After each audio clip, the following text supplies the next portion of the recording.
നാമം ജപായനം പുണ്യം നിരുപമദീപാങ്കുരം പോലെ സ്വരശ്രുതിലയവരമതുലം ദീവാങ്കണം മോക്ഷസംഗീതസാരം നീളും വഴിത്താരയിൽ ജീവതാരം മന്ത്രാലാപം മായാവിൻ നിൻ പ്രസാദം.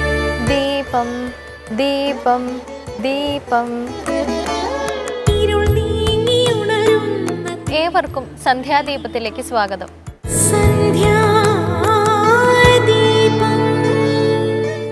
ജീവിതത്തിൽ തുടർച്ചയായി ദുരിതങ്ങൾ ഉണ്ടാകുമ്പോൾ ചില ജ്യോതിഷികൾ പിതൃശാപമാണ് കാരണമെന്ന് പറയാറുണ്ട്. അതിനായി ചില കർമ്മങ്ങളും നടത്തും.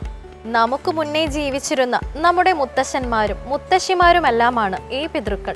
ഇത് ചെയ്യുന്നവരുടെ ശ്രദ്ധയ്ക്ക് സ്വന്തം മാതാപിതാക്കളെ സംരക്ഷിക്കാതെ ഇത്തരം പ്രീതി കർമ്മങ്ങൾ നടത്തുന്നതുകൊണ്ട് യാതൊരു പ്രയോജനവുമില്ല. ആദ്യം ജീവിച്ചിരിക്കുന്ന നമ്മുടെ മാതാപിതാക്കളെയോ വീട്ടിലെ വൃദ്ധജനങ്ങളെയോ തൃപ്തിപ്പെടുത്തുക. അവർക്ക് കരുതലും സംരക്ഷണവും നൽകുക. പുനരപി ജനനം, പുനരപി മരണം എന്നിങ്ങനെ നീളുന്ന ആത്മാവിൻ്റെ സഞ്ചാരത്തിൽ നിന്ന് മോക്ഷം എന്ന സ്ഥിരമായ ഭാവത്തിലേക്ക് എത്തിപ്പെടാനാണ് ഓരോ ജീവിയും ശ്രമിക്കുന്നത്. എന്നാൽ മനസ്സ് നമ്മെ പലപ്പോഴും തെറ്റായ വഴിയിലൂടെ നയിക്കുന്നു. മനസ്സിൻ്റെ ഭ്രാന്തമായ സഞ്ചാരത്തെ തടയാൻ ഏറ്റവും ലളിതമായ വഴി ഭക്തിയാണ്. അത് സ്വയം ഉണ്ടായില്ലെങ്കിൽ ഉണ്ടാക്കുക. അതിനത്രേ നാമജപം. കേൾക്കാം ഇന്നത്തെ സന്ധ്യാനാമം.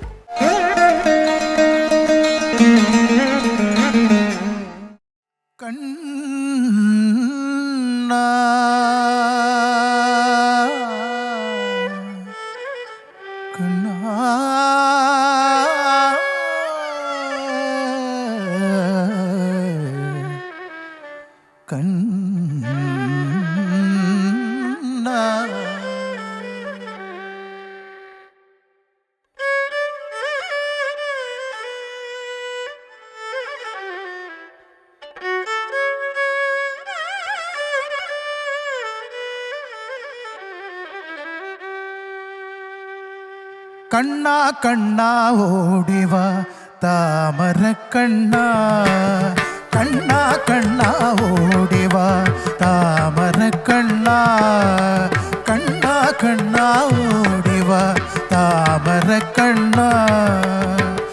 നിറമെഴും വനമാല ചാർത്തി നീവാ, നിറമെഴും വനമാല ചാർത്തി നീവാ. കണ്ണാ കണ്ണാ കണ്ണാ കണ്ണാ ഓടിവാ താമര കണ്ണാ, കണ്ണാ കണ്ണാ ഓടിവാ താമര കണ്ണാ.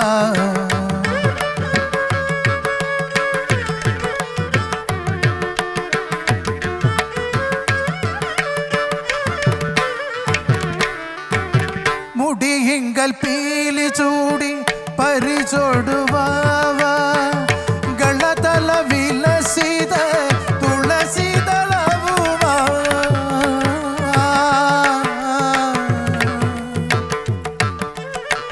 മുടിയിങ്കൽ പീലി ചൂടി പരിചൊടുവാവാ, ഗളതല വിലസിത തുളസി ദളവുമായി. കാർവർണ്ണനേ കരുണാകര, കാർവർണ്ണനേ താമര കണ്ണാ, കണ്ണാ കണ്ണാ കണ്ണാ കണ്ണാ ഓടിവാ താമര കണ്ണാ, കണ്ണാ കണ്ണാ ഓടിവാ താമര കണ്ണാ.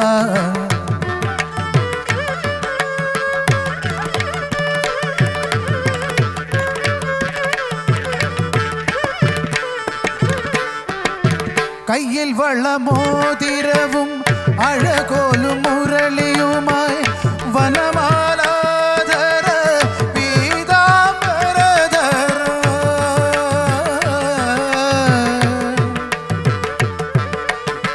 കയ്യിൽ വളമോതിരവും അഴകോലും മുരളിയുമായി വനമാലാധര പീതാംബരധര.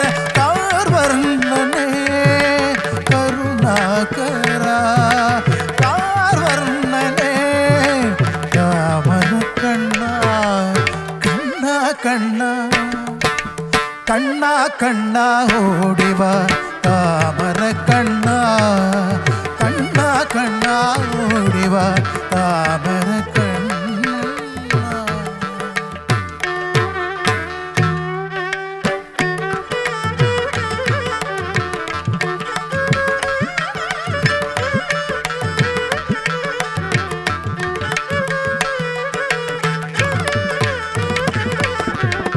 പെൺ പൈതൽ മാറി യശോദ വളർത്തിയ ദേവകി നന്ദന മാധവരേവ.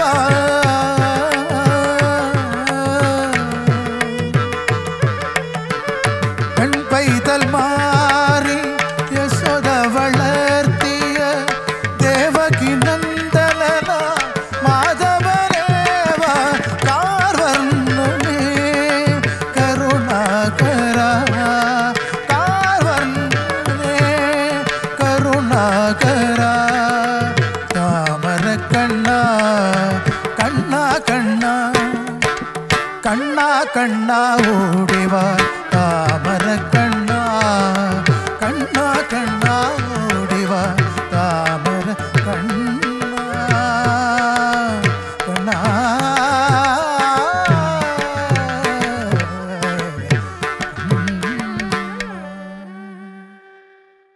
കൊടുങ്ങല്ലൂർ ശ്രീ കുരുമ്പ ദാരിക നിഗ്രഹം നടത്തിയ ഭദ്രകാളിയാണ്.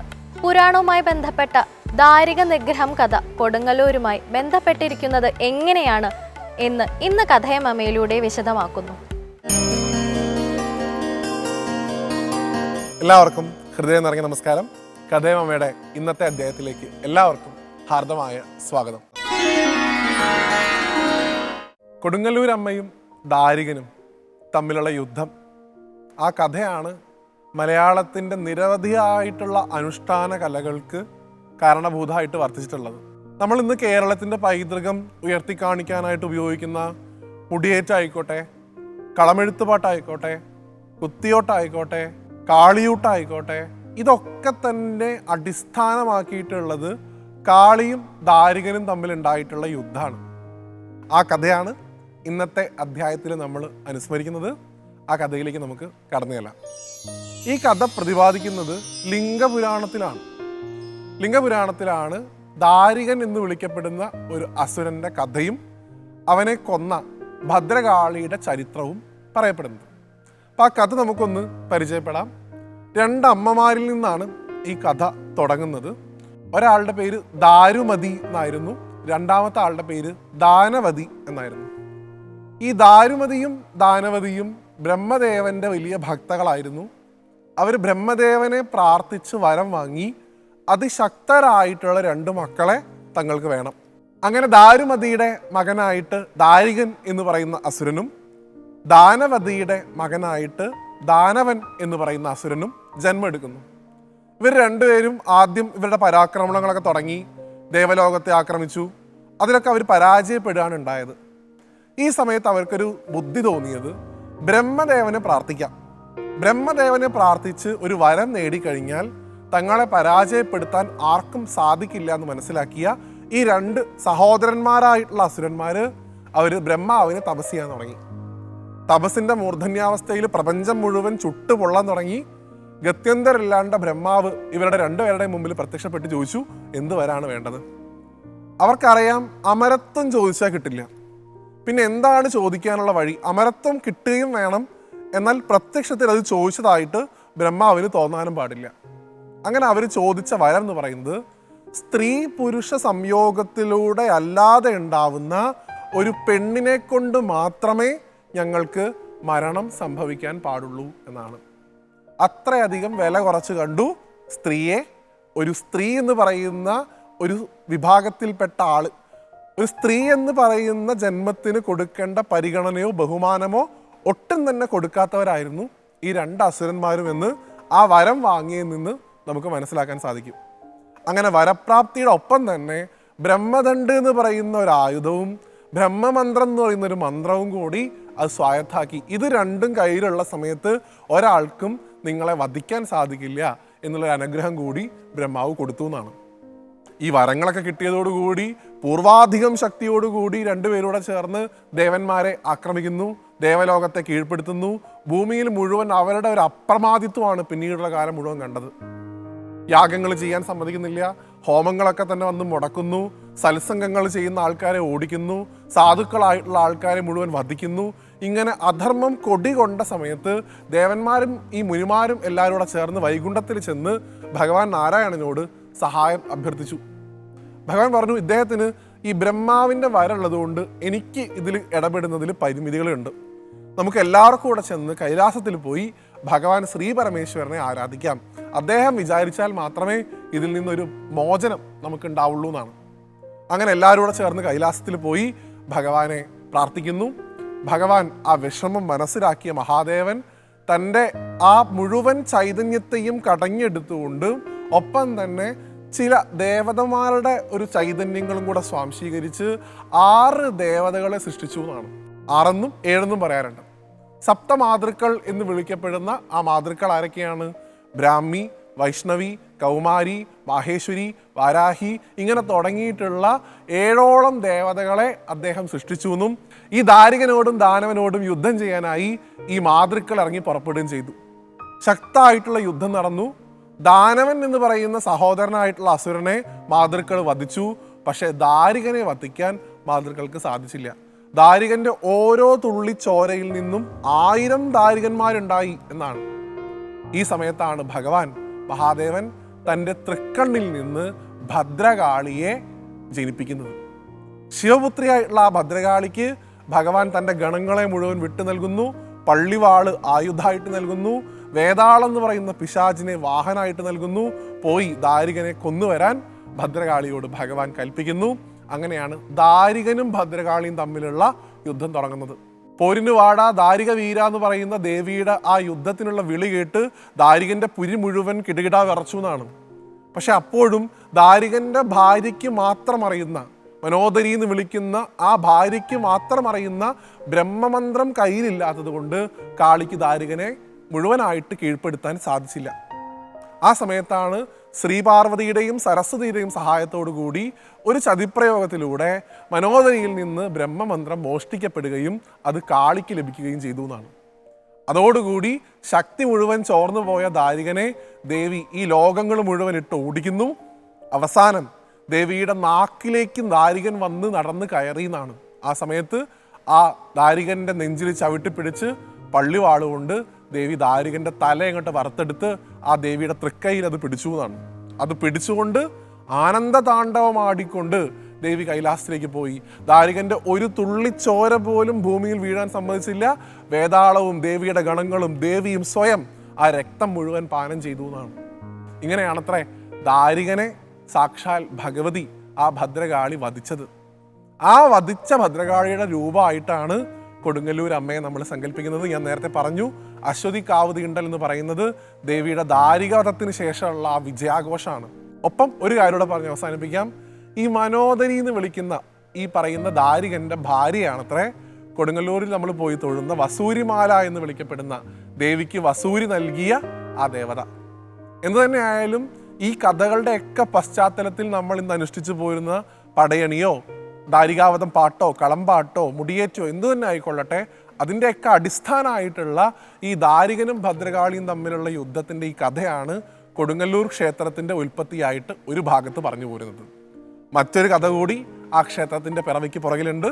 അത് അടുത്ത അധ്യായത്തിൽ നമുക്ക് ചർച്ച ചെയ്യാം. എല്ലാവർക്കും നന്ദി, നമസ്തേ. പഴയ കാലത്ത് പ്രതിഷ്ഠാകർമ്മം ചെയ്യുന്നതിനും പൂജിക്കുന്നതിനും ബ്രാഹ്മണൻ തന്നെ വേണമെന്ന് നിർബന്ധമുണ്ടായിരുന്നു. എന്നാൽ ജാതി സമ്പ്രദായം അപ്രസക്തമായി കൊണ്ടിരിക്കുന്ന ഇക്കാലത്ത് ഏത് ജാതിയിൽപ്പെട്ടവർക്കും പൂജാരിമാരാകാം.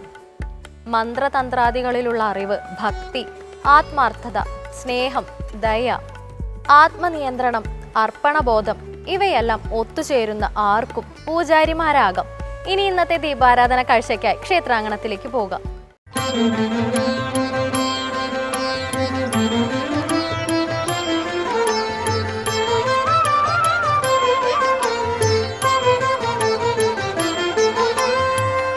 ഭാവയപ്പം ബാബാലം ഭാവയപ്പം ബാലം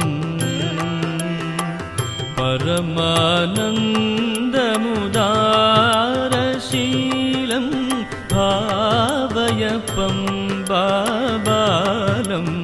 തിരക്കേറിയ തിരുവനന്തപുരം നഗരത്തിന്റെ ഒത്ത നടുക്ക് പ്രശസ്തമായ രാജകീയ വിദ്യാലയങ്ങളും ആതുരാലയവും ഭരണസിരാകേന്ദ്രവും തീവണ്ടി ആപ്പീസും പോലെയുള്ള നിരവധി സ്ഥാപനങ്ങളാൽ വലയം ചെയ്യപ്പെട്ട പ്രദേശം തൈക്കാട്.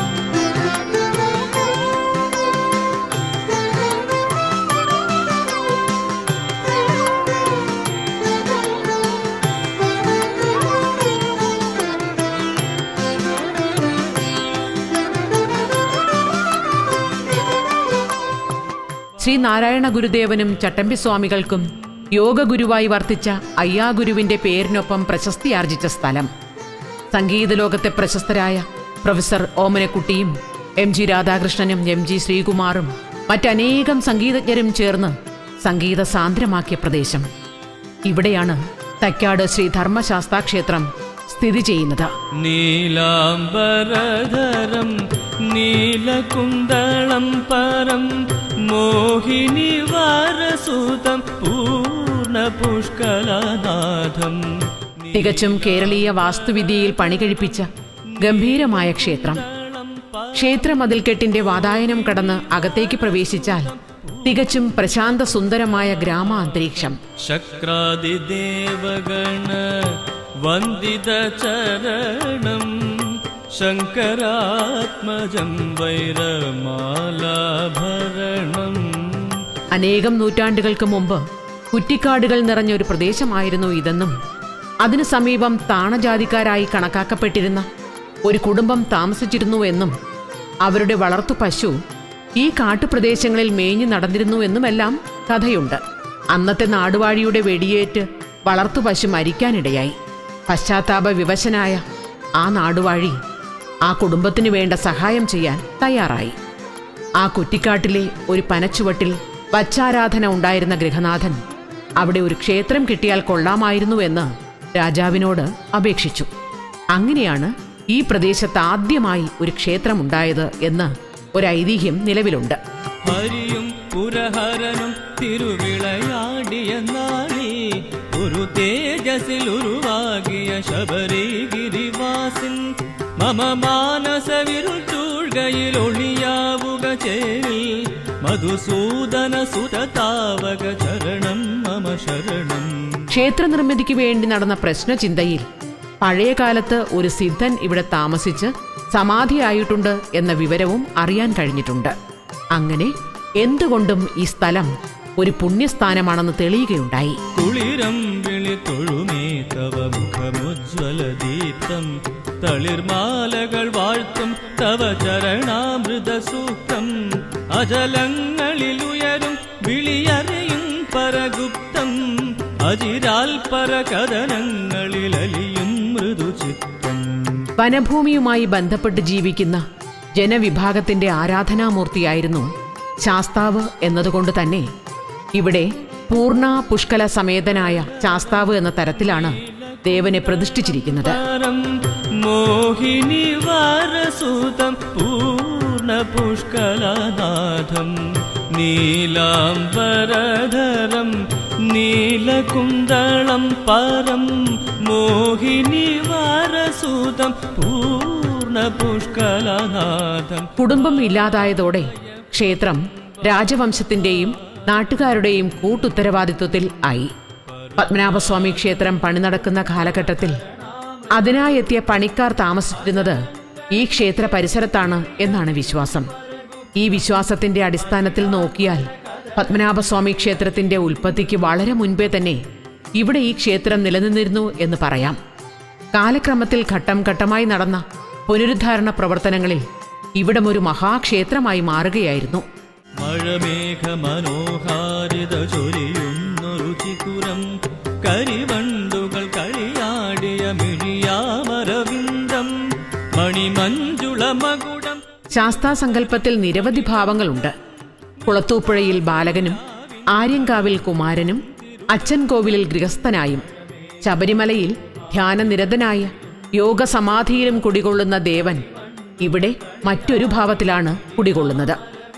വലത് കൈയിൽ താമരപ്പൂവുമായിരിക്കുന്ന ശാസ്താവ് പണ്ട് പട്ടുതോൾ മനയിലെ കുടുംബ തേവാര മൂർത്തിയായിരുന്നുവെന്ന് പറയപ്പെടുന്നു.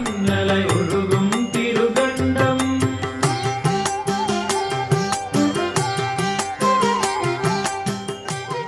മഹാഗണപതി, ദുർഗാദേവി, ഹനുമാൻ സ്വാമി, മഹാദേവൻ, മഹാവിഷ്ണു, സുബ്രഹ്മണ്യസ്വാമി, നാഗദൈവങ്ങൾ, നവഗ്രഹങ്ങൾ എന്നിങ്ങനെ വിവിധ സങ്കല്പങ്ങളിലെ ഉപദേവന്മാർ ഈ ക്ഷേത്രാങ്കണത്തെ കൂടുതൽ ധന്യമാക്കുന്നു. ധ്വജസ്തംഭം, ബലിക്കൽപുര, നടശാല എന്നിവയെല്ലാം തന്നെ പ്രൗഢി വിളിച്ചോതുന്നവയാണ്. ഭയഭഞ്ജകചരണം മടുതാമരമലമാലകളണിയും തവ ഗാത്രം മകരത്തിലെ മഞ്ഞിൽ. മകരം 1 അവസാനിക്കുന്ന രീതിയിലാണ് ഇവിടെ ഉത്സവം നടക്കുക.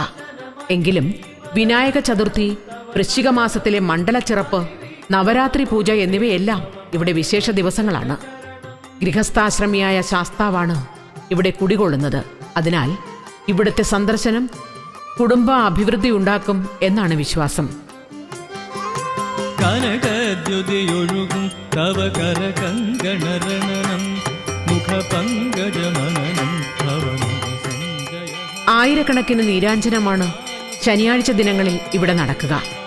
NSS താലൂക്ക് യൂണിയന്റെ മേൽനോട്ടത്തിലാണ് ക്ഷേത്രകാര്യങ്ങൾ നടത്തുന്നത്.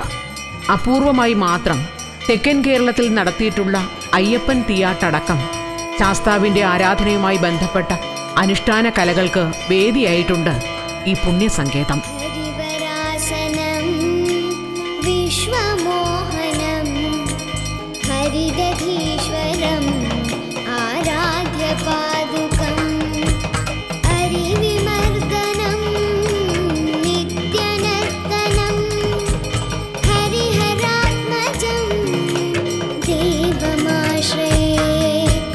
ഹരിവരാസനം വിശ്വമോഹനം ഹരിദധീശ്വരം ആരാധ്യപാദുകം ഹരിവിമർദ്ദനം നിത്യനർത്തനം ഹരിഹരാത്മജം ദേവമാശ്രയേ.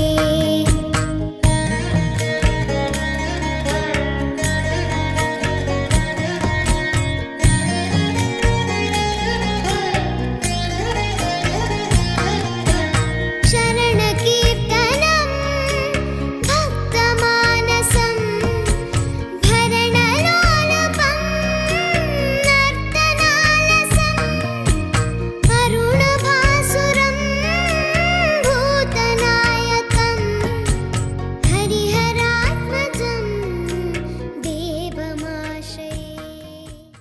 പുസ്തകങ്ങളിലൂടെയും ഗുരുക്കന്മാരുടെയും മറ്റ് സാങ്കേതിക മാർഗങ്ങളിലൂടെയുമെല്ലാം കുട്ടികൾക്ക് നാം അറിവ് പകർന്നു കൊടുക്കാറുണ്ട്. എന്നാൽ ഈ മാർഗങ്ങൾക്കപ്പുറം അവരിലേക്ക് കടന്നു കയറുന്ന ചില അറിവുകളുണ്ട്. അത് ചുറ്റുപാടുകളിൽ നിന്നും അവർ സ്വീകരിക്കുന്നതാണ്, പ്രത്യേകിച്ച് മാതാപിതാക്കളുടെ ജീവിത രീതികളിൽ നിന്നും. അതുകൊണ്ട് മാതാപിതാക്കൾ നല്ല ശീലങ്ങളെ പിന്തുടരുക. ഇന്നത്തെ സന്ധ്യാദീപം ഇവിടെ അവസാനിക്കുന്നു. ഏവർക്കും നന്ദി.